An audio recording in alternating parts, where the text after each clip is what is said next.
Nerd Pledge. Nerd Pledge. It is the game that we play with the people on our Patreon page. It's a reverse quiz, the Final Word's own reverse quiz, in which you quiz us. What happens is that we need help to support the show. We need people to contribute to fund us making the show twice a week, and people, bless them, do that, and they send in contributions, but not a normal round number of currency, a very specific number, because that number relates to cricket in some way. For instance, our nerd pledger today is Doc Gowland. G'day, Doc. I'll have an appendix out if there's any going cut rate. Don't need it. What's it there for? Weird little squidgy bit of, leftover primordial junk to, digest raw vegetable matter or something. Get rid of it. Doc Gowland has sent in $2.61 in Australian dollars. So, 261, that's the number, which means it could mean 26.1, 261, 261,000, any sort of variation on 261. And I have left this to Adam to try to interpret 261 in a way that will be pleasing for me and for you. And hopefully it'll be pleasing for you, Doc. Noting that I didn't pay attention to the currency, so I'm about to do something that's got nothing to do with Australian cricket, but I hope you appreciate the link back to our previous conversation.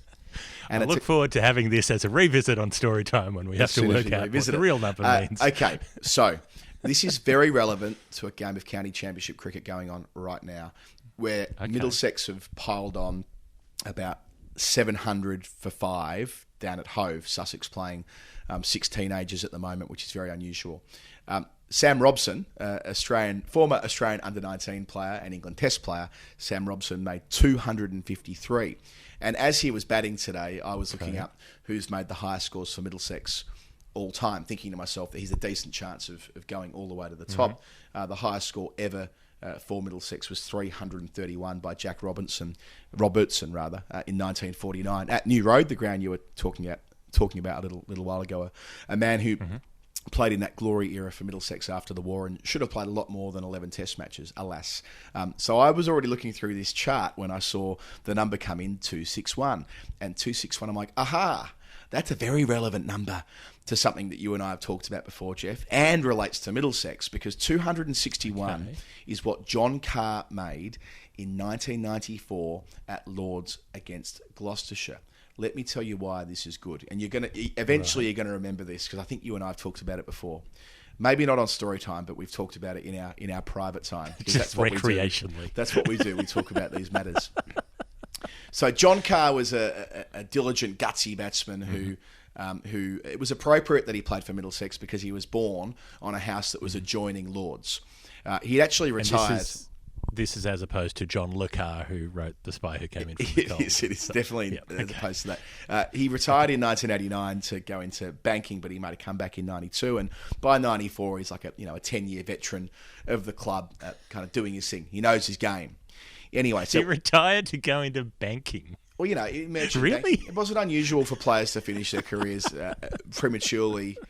In the sort of, you have to remember they were 6-month contracts back then, so it wasn't completely unusual if you had a better career with more money to move on to that. That wouldn't perhaps happen so much these days. It just makes me think that, like, all of the Bay 13 guys who would have been leaning over the fence going, "You are a banker," it would have been apt. He would have been, yes, I actually am, albeit briefly. Yes. So he's would back. Would you like some financial advice?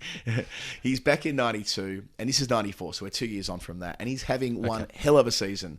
And we're in September 94, when Mark Ramprakash is out at 45 for 3. Of course, he was Middlesex before he was Surrey.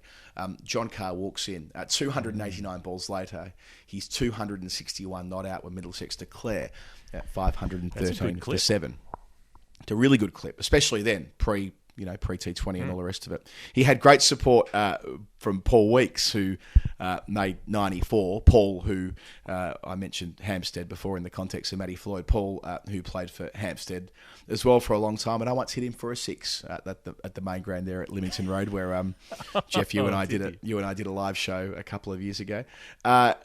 Anyway, so he makes this 261. And then Middlesex have their final game of the season against Northants called off for rain. Well, they play like a day, but he doesn't bat in it. So that's his final innings of the season.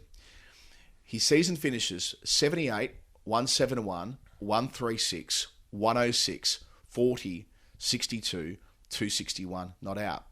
Now, when I say 94 in the county championship, Jeff, you might remember a chap by the name of BC Lara who was playing up the motorway at Warwickshire that season. Doing okay. And made 9 centuries, famously, including his unbeaten 501. You probably know the story.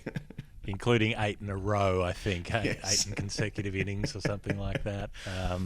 And who was it who'd brought him there? It was our mate who got hit in the head half an hour into his Test career, Andy Lloyd. Andy Lloyd, that's in right. 1984. That's right. Who was running the show at Warwickshire at the time and was the one who in charge of recruiting Lara. So Lara finishes the season with a truly ridiculous 2,066 runs at 89.8. 9 tons, just bonkers numbers across the board. And Carr, John Carr, Carzy, as he's known, that's his nickname, Carzy. Oh, good. That's good. That's original, yeah. Finished the season in the county championship, on the back of that incredible run, 1,321 runs at 88, so just beneath Lara with 5 centuries. So a great season, for the veteran, just below Lara. But because he made 102 for Middlesex A against England A back in April, which was a first-class fixture, and he made 50-odd not out against the New Zealanders in a tour game, and he made 55 not out against Cambridge, also a first-class game back in that era. His overall first-class season was 1,542 runs at 90.7, thus edging out Lara. John Carr was the leading man on the first-class averages in the season where Brian Lara made an unbeaten 501, made 2,066 runs at 89.8. It's one of those great trivia questions you occasionally hear around the traps over here. When he finished playing first-class cricket a couple of years later, he joined the TCCB, which became the ECB, and he's been running cricket ops and county cricket ever since. So I dealt with him a couple of years ago because it was put to me by somebody that John Carr might have been the man who conceived of the Super Six for the 1999 Cricket World Cup. He denies that. He remembers being in the meetings, but he doesn't think it was his idea, strictly speaking, but he knows he was there at the time. In any case, a long and distinguished career in the service of the game after he finished playing, and he had that marvellous season of 1,542 runs, beating Lara, and he completed it with 261 not out at Lords against Gloucestershire. 1994, it was the year. The 261 for Doc Gallen could be the innings that was vital to averaging more than Lara in the greatest year that anybody can remember in the county champs. I love it. Doc Gallen, drop us a message, get in the DMs on Patreon. Let us know if we're anywhere near it. If we're not, as I suspect we might not be, give us a hint and we'll come back to it on Storytime at some stage in the weeks to come. It's what else is going to happen? Oh, Doc, did you know what? Here's a little turn up for the books. You get to give someone a slab. You get to give away a slab of Brick Lane beer. You can give it away to yourself if you happen to be in Australia, or if you're not, you can give it away to anybody else who's in Australia. Or even if you are in Australia and you don't want it and you'd like to give it to someone else, you can do that. All of these things are within your power. They're all within your control.